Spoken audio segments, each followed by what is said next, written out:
Saudara, menjelang libur akhir raya Idul Fitri 1442 Hijriah yang berakhir pada tanggal 17 Mei mendatang dan akan mulai bekerja kembali pada hari Senin, banyak masyarakat yang mulai kembali ke wilayahnya. Bagaimana kondisi arus balik di Jalan Lintas Nasional di Provinsi Aceh? Untuk mengetahuinya, kini kita telah terhubung bersama Dirlantas Kombes Pol Diki Sondani. Ya, Assalamualaikum Pak Diki.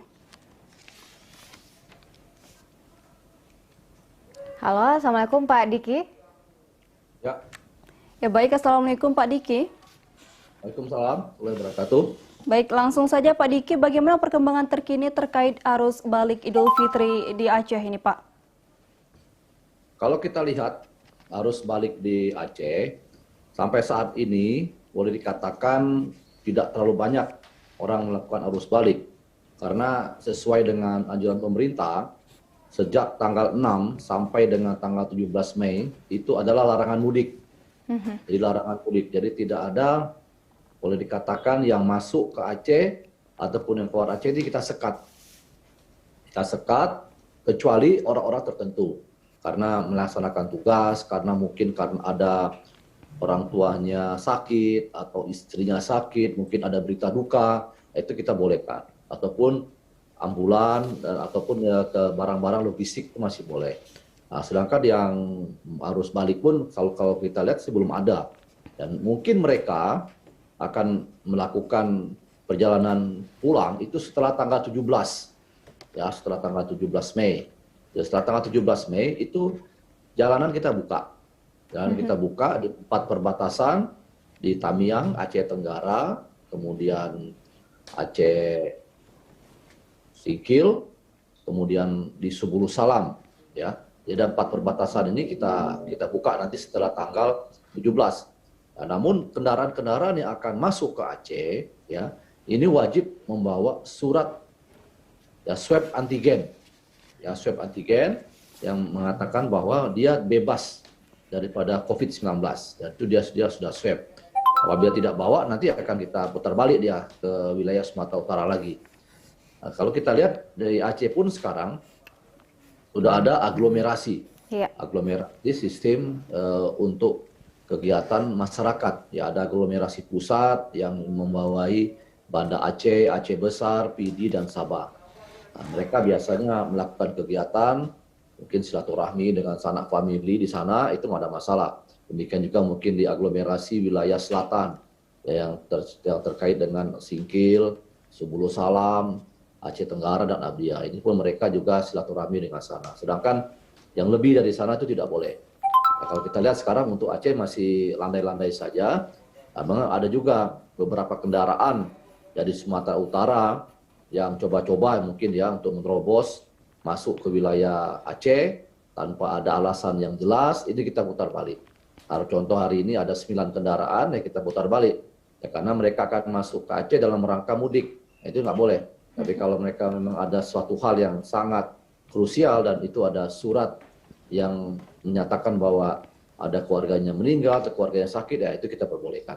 Ya, Pak Diki, terkait dengan wilayah aglomerasi di Aceh sendiri, bagaimana saat ini arus balik mudiknya? Ya, kalau kita lihat ya untuk saat sekarang ya belum terlalu kelihatan ya arus baliknya ya di Aceh ini ya. Ya mungkin nanti hari Minggu.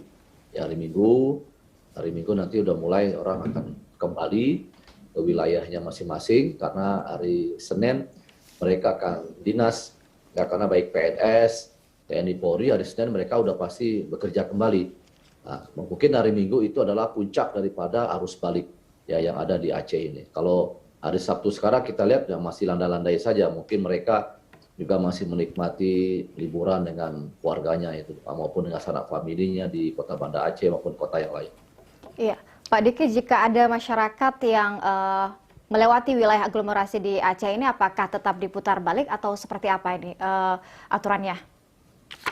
Ya, kalau sesuai dengan aturan yang telah dikeluarkan oleh Gubernur Aceh, kita putar balik. Ya, kita berikan penjelasan bahwa mereka bukan berada dalam satu aglomerasi. Contoh orang Melabo tidak boleh dia sampai ke Banda Aceh.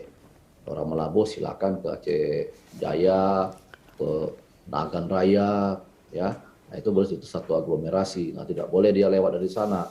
Ada apa? Ini kalau kita tidak sekat, ya kita takutnya nanti ya namanya Aceh sekarang ini dalam suasana bukan zona hijau, ya kita zona merah juga sebenarnya, ya tapi tidak semuanya zona merah, tapi sangat bahaya ya apabila kita biarkan kalau tidak kita lakukan kontrol ketat terhadap mobilitas masyarakat, akan terjadi ledakan pandemi COVID-19 setelah Lebaran ini. Ya ini yang tidak kita harapkan.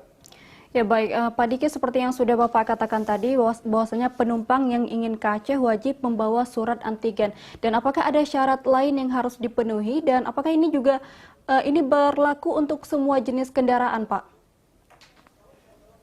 Jadi terhitung tanggal 18 nanti jam 00, ya itu semua kendaraan angkutan umum ya maupun kendaraan pribadi akan masuk ke Aceh itu wajib membawa surat antigen. Nanti di pos perbatasan yang saya sebutkan dari 4 pos tadi akan dicek oleh petugas. Kalau mereka tidak bawa, maka kita akan putar balik. Ya, kita tahu Medan, Sumatera Utara itu zona merah. Sudah banyak sekali korban COVID yang ada di Medan. Kita tidak mau mereka bawa penyakit dari Medan kembali ke Aceh, berkumpul dengan orang Aceh, akhirnya terjadilah ya penyebaran virus COVID-19 pasca Lebaran. Ini yang kita harapkan bahwa kebijakan yang diambil oleh gubernur ini tolong ya ditaati oleh seluruh warga Aceh, karena saya yakin ribuan orang Aceh saat sekarang ini masih berada di wilayah Sumatera Utara. Ya, mereka di sana kumpul keluarga di Medan, kumpul keluarga di Deli Serdang atau daerah lain di wilayah Sumatera Utara. Ataupun mungkin juga ada pelajar-pelajar atau santri, guru, PNS juga banyak yang tinggal di wilayah Sumatera Utara. Dan pekerja-pekerja yang bekerja di Banda Aceh, mereka pulang ke Sumatera Utara. Ini tolong kalau mereka ingin kembali ke wilayah Aceh, wajib membawa surat swab antigen. Pak Diki, saat ini sejauh ini sudah berapa persen ataupun seberapa banyak masyarakat yang melanggar aturan larangan mudik ini bagi di Aceh, wilayah aglomerasi, kemudian diputar balik? Kira-kira berapa banyak sih masyarakat yang melakukan pelanggaran? Ya kalau kita lihat, ribuan sudah kendaraan yang kita putar balik ini sebenarnya. Baik sepeda motor, mobil, maupun orang. Ya, maupun kendaraan angkutan umum. Baik di wilayah aglomerasi maupun wilayah perbatasan. Ini kita putar balik. Kita berikan penjelasan kenapa mereka harus putar balik. Karena ini semua demi keselamatan kita, mereka harus lakukan itu. Pemerintah sudah jauh-jauh hari menyatakan tidak ada mudik tanggal 4 sampai 17 Mei. Ya, mudik di kampung halamannya masing-masing. Kecuali kalau orang ada kebutuhan khusus yang saya sebutkan tadi karena kedukaan atau karena perjalanan dinas, yang anggota TNI Polri, itu diperbolehkan.